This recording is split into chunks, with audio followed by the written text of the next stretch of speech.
Hi everyone, it's Anita and Dario with Passion is Cooking. Ciao ragazzi, how are you? Today we are going to talk about fondue because everything we do is around getting people to cook together and to eat together. And what a better way than a fondue or a raclette. Am I saying it right, my dear? Oh, raclette. A raclette. Yeah. There's so many fun combinations you can do with fondue. We've got some electric fondues here. You have Bunsen burner type fondues. They have ones. So, Bunsen burner. I never heard that.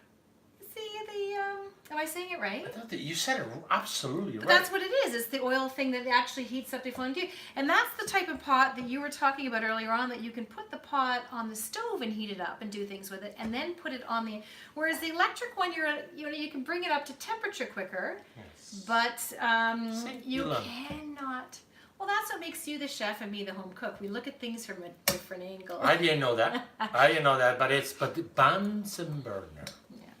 So anyway, we've got the Bunsen burner. You've got types of fondues that I call fondue, that you have like a light underneath or a candle. That's great for chocolate fondues. Yes. Yum, yum. You can do dessert. Yes. There's so many different combinations. And what we've done with our recipe with the cheese fondue, we've used Stonetown cheese, which is local to us.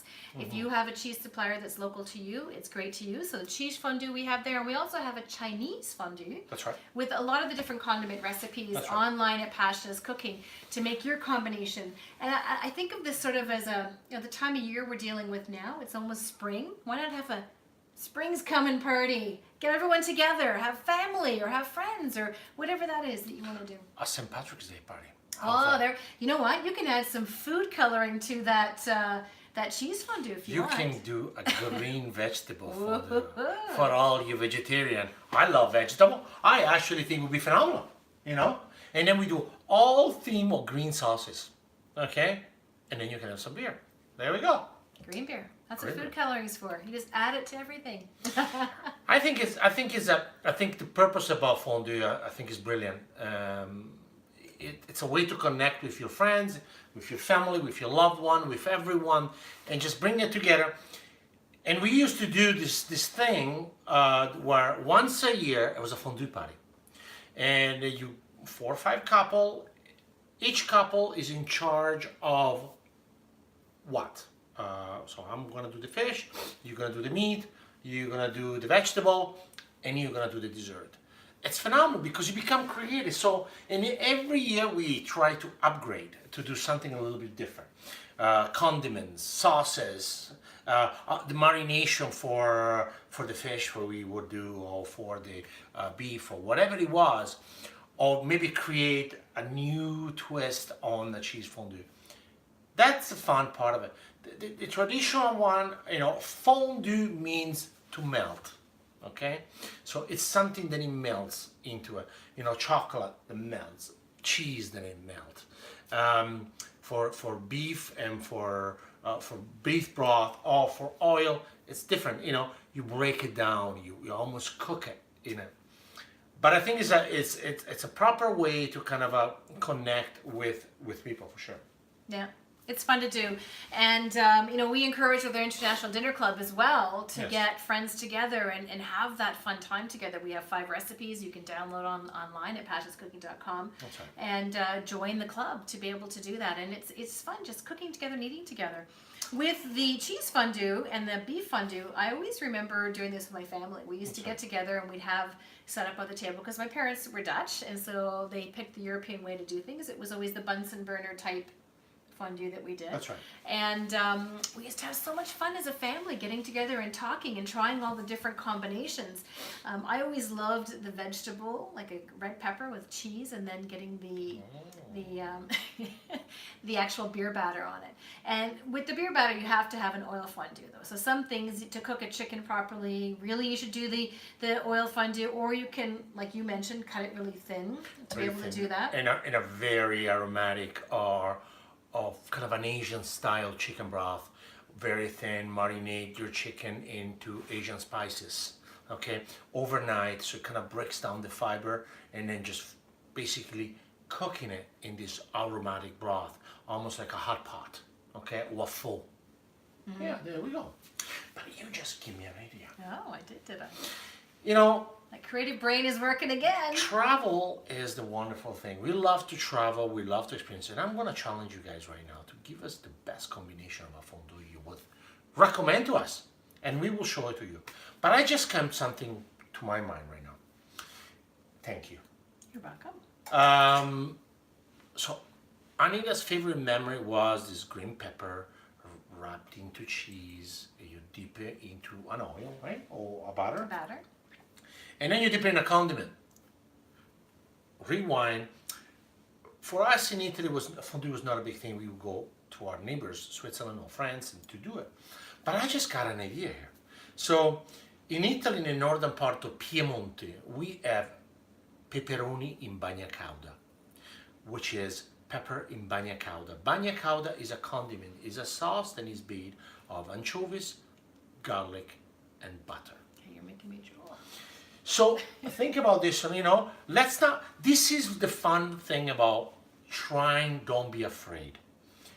You can get a roasted pepper, you can roast them on your barbecue. We were roasting peppers on our gas burner the other day. That's right, on your burner, correct. Yeah, yeah. You peel the skin out, and then you pick your favorite type of cheese that you like. It could be a Gruyere, could be a Fontina, could be a mozzarella, and then you roll them, because now the pepper, you peel them, they're soft, you roll them into this cheese. You maybe can put one fillet of anchovies if you want it. If you don't like it, don't have to do it. We dip it into a light butter, fry them, so you're almost gonna have like a little lollipop, then explode with cheese inside, and then you dip it into this bagna cauda sauce. Think about that. So this is something that you can bring to the table to your group of friends. We can use your creative mind. There's so many possibilities with the fondue. And raclette too. I find raclette, Big there's time. so many Yeah. great things. And then we can start to do another video on that for another day. I think the most important thing is the conviviality part, convivium, which means everybody living together in our specific moment, breaking bread together. And here basically what we have a pot with a type of liquid or something in it. Everybody has one tool. Or two. Or, Yeah, usually you have a couple of them in the different sauces. You know what color you are, and I keep one. I have a few going. I like to go. And I'm greedy. I want to have a couple going at different. And you It's, should. it's remembering what time to take which one out. Sorry, That's the remembering thing. that. And then just having that moment, and you sit on the table, memories, and looking back at things, and to me brings me back to when I was, I guess, 18, 19 years old, and I was working in Switzerland at that time. What restaurant were you at? Well, I was at the Montreux Palace, and I remember I was in Montreux, and as I was working, on my day off, a friend of mine said, I have some good friends that live on the French side, which was right on the border, on a village called Avoria, where it was known for the film festival, close to Evian, the famous water of Evian. Would you like to come for a fondue night? And I said, sure, why not? I'm a young kid, all full of beans and full of adventures. You still are. We go in there, and when we arrived, it was an event. It was an event. And the most incredible thing about that event was everybody had a mission. And we were like 10, 15 people, and I kind of didn't know what to do. And they said, don't worry, you're gonna take care of, come with us and get the bread. The bread was a big thing, and we were just doing one type of fondue. It was a fondue fromage, cheese fondue. And then, so we would go to a boulangerie or a bakery and find the ancient bread and had enough crunch on it, enough softness inside, then it was perfect. Did they have a called a fondue type bread, or was it a specific name? They were actually saying, we need bread for fondue. And the boulanger already knew what kind of bread it was. Okay. And then we would go to, there was another group of people, sorry, they would go to a cheesemonger, and they had cheese for fondue, and Gruyere, Emmental, or whatever they wanted. And there was a hard cheese, there was a semi-soft and a soft cheese mixed together. There are three types of cheeses. And then, obviously, the alcohol, the kirsch. It was very important because that's how you start a cheese fondue. Because the alcohol effect cuts down the fat of the cheese. Cheese is very heavy. Okay, so when you start your fondue, you actually almost season the pot with this kirsch. You flame it, and then you add the cheese in. You gotta tell them the story of the competition. Yes. I think That I that's didn't know. hilarious. That I didn't know. So we're sitting at this table. There are two to three different pots of this fondue, of this cheese melting. The aroma is indescribable. You can't even describe it. I mean, I got water in my mouth. I just remember the older lady kind of really getting excited to see the younger people kind of be together. But the event of how to eat the cheese fondue is very interesting. So you have your own fork. You have the bread cut in medium-sized dice.